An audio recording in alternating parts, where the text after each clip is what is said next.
Keanu Reeves was never meant to become a Hollywood legend. His life did not begin with cameras, fame, or fortune. It began with struggle, loneliness, and a childhood that taught him early what suffering means and how compassion grows from hardship. Keanu Charles Reeves was born in Beirut, Lebanon, and his earliest years were shaped by movement and uncertainty. His mother worked as a costume designer and toured with productions. His father, a complex man who battled addiction and instability, left when Keanu was very young. Without a steady father figure and with a mother who worked long nights, Keanu spent much of his childhood under the care of neighbors, relatives, and school staff, learning to hold his own feelings close and to observe the world quietly. From an early age he knew what it meant to be overlooked. He learned how to listen, to watch, and to slip into the background. School was not an easy place. Keanu struggled with dyslexia, which made reading and academic life slow and painful. While classmates completed schoolwork with ease, he wrestled with sentences and felt isolated by the differences that education exposed. Teachers sometimes misread his quiet as laziness rather than a hidden difficulty. Peers teased him for stumbling over words or for being slow to respond. This harshness did not harden him, instead it made him softer toward others. He found refuge in movement and performance.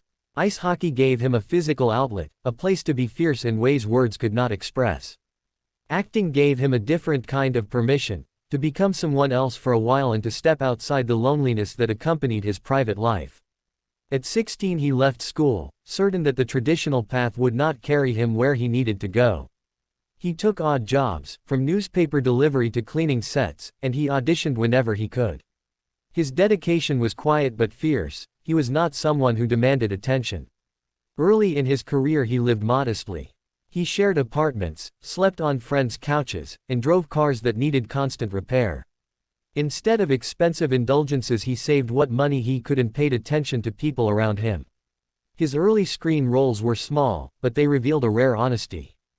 Directors and fellow actors noticed he brought something genuine to every scene, an authenticity that could not be manufactured. Then came a breakthrough with comedic timing in a film that unexpectedly turned him into a recognizable face. The comedy opened doors and led to action parts that showcased a surprising intensity layered beneath polite manners. With films that reached wider audiences he stepped into a public life that he had never sought but accepted with the same modesty he kept privately. As offers came and projects rose, he never let success rewrite his conduct. While other celebrities embraced indulgence, Keanu remained unshowy. He preferred to eat with crew members rather than stay isolated in VIP spaces. He would sign autographs patiently and often linger to listen when a fan wished to say something meaningful. Despite outward achievement, life delivered deep blows. He fell in love with Jennifer Syme, and they planned to build a life and family together. The pregnancy of their child ended in a stillbirth, a grief so raw it left scars no camera could show. Still reeling, Keanu suffered another shattering loss when Jennifer died in a car accident months later. The double tragedy could have consumed him, but instead he allowed grief to teach him rather than to harden him. During this painful period his sister received a diagnosis of leukemia. Keanu turned away from spotlight and film commitments to care for her. He cooked, he cleaned, he drove her to treatments and used his resources quietly to pay for medical bills and support. The years he dedicated to her recovery were private. He refused interviews and left the drama of show business behind while his family needed him. When his sister began to recover and when painful seasons eased, Keanu returned to acting but with a new perspective. His work was no longer a platform for self-promotion, it was a craft that allowed him to collaborate with people he respected. On set he treated makeup artists, costume designers, grips, and stunt performers with clear gratitude, often insisting that they be rewarded for the difficult work that made films possible. In one well-known chapter of his career he accepted less pay so that his teams and the technical crews could be compensated better. He quietly redirected portions of his earnings to people whose names never made the headlines, believing that the invisible labor behind the spectacle deserved visible care. He also maintained a private practice of gifting when he saw need, paying hospital bills anonymously, funding research quietly through private donations, and helping people in the margins without attaching his name or seeking applause. This ethic bled into ordinary moments. Keanu often chose public transportation over private cars. He walked through airports without entourages. He stood in lines and respected the privacy of those around him. There are countless small acts: giving his seat to strangers, handing cash to people who needed it, helping a stranger with a dropped item, offering sincere words to someone who seemed down. These are not stunts. They are practices of attention. Attention, for Keanu, became a form of care. He believed that the simple act of listening could change a life. When confronted by fame, his instinct was not to raise walls but to lower them and to bring people inward. This approach made him accessible and strangely safe in a world of performance. His career reached a peak with a film that became part cultural mythology. The movie elevated him to an icon, people recognized him instantly, and the work became part of the global imagination. He handled the attention with the same steady humility that had carried him through earlier stages of life. He refused to treat success as a license to be anything other than himself. Through decades of work, he built a reputation not just for roles but for the way he used the advantages he had. He paid generosity forward. He insisted that colleagues on set receive bonuses. He arranged for private donations that supported hospitals and cancer research without fanfare. He developed a practice of helping in ways that would not feed his public image but would feed the lives of those who needed the help. Even during resurgence moments when new film franchises reintroduced him to a younger generation, his habits did not shift. He greeted new fans with patience. He deferred spotlight to others when possible. He embraced collaboration, often elevating directors, writers, and crew by openly acknowledging their contributions in interviews and public appearances. People wondered why someone so wealthy and famous would choose such discretion, and the answer is woven into his losses. Having experienced acute personal tragedies, he valued privacy and usefulness more than recognition. He had seen how publicity could cheapen sorrow and how visibility could complicate care. He wanted no part of spectacle when it came to the most tender acts of his life. His relationship with motorcycles revealed a different side of his character. He loved simple machines, the solitude of open roads, and the humility of travel that required skill more than status. He rode to feel wind and clarity, to move through space without the buffer of fame. When he gifted motorcycles to coworkers or to people he admired, he did so quietly and with respect, aware that the gesture mattered more than the announcement.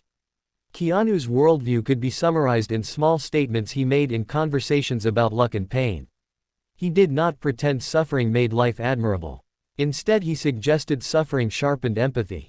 He taught by example that being present for another person is a radical act. Kindness, in his life, was less a headline and more a steady rhythm.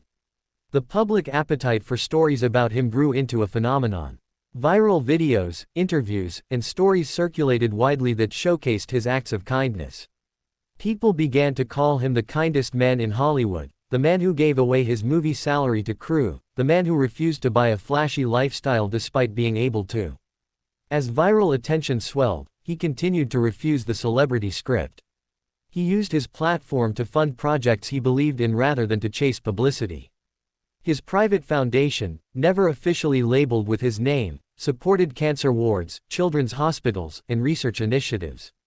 The donations were structured to reach those who needed help most, and often the people receiving aid had no idea who funded it.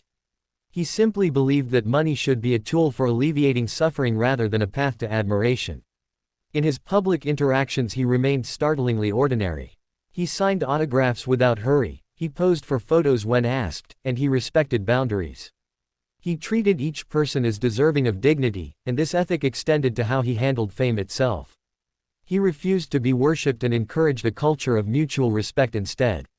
As years passed, younger fans discovered him through new franchises and through the internet. The affection was cross-generational. People loved not only his work on screen but who he seemed to be off-screen. Memes, articles, and videos amplified stories that had once circulated quietly.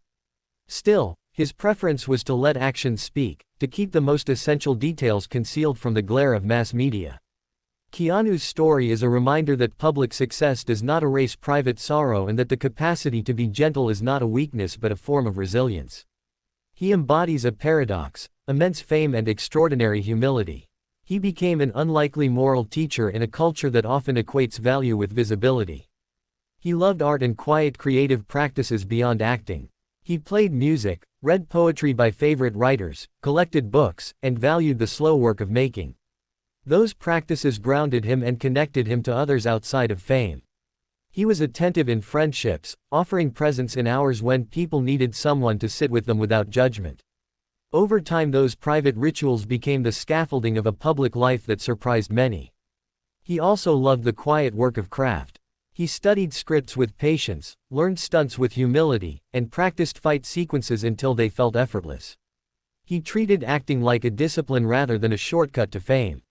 Friends who worked with him often described him as prepared, generous with his time, and eager to credit others. On movie sets, he would bring food for the crew, call people by name, and remember small details about their families. Another quiet truth about him was his insistence on normalcy for others. When he met fans who were shy or nervous, he would sit down and make space for conversation so they would not feel rushed. When he encountered strangers dealing with hardship, he did not ask for their story. He simply offered help in practical forms with a dignity that preserved their privacy. He declined praise and redirected compliments outward, praising teachers, caregivers, and the unseen workers who make life possible. In interviews, he rarely spoke about ego. He often emphasized that attention and presence are gifts and that the most meaningful use of power is to relieve suffering. He mentored younger actors, offered jobs to crew he trusted, and used his influence to open doors quietly. Keanu Reeves's life resists the simple celebrity script. It is a long passage shaped by loss that teaches a way to move through the world with softness and resolve. His choices remind others that being famous does not require withdrawing from compassion, and that the most striking way to change a life is through small, consistent acts of care. His story inspires a generation to recalibrate what matters. People who watch his films or hear stories about him often ask themselves small questions about how to be kinder in everyday life and how to turn private resources into public care. That ripple continues.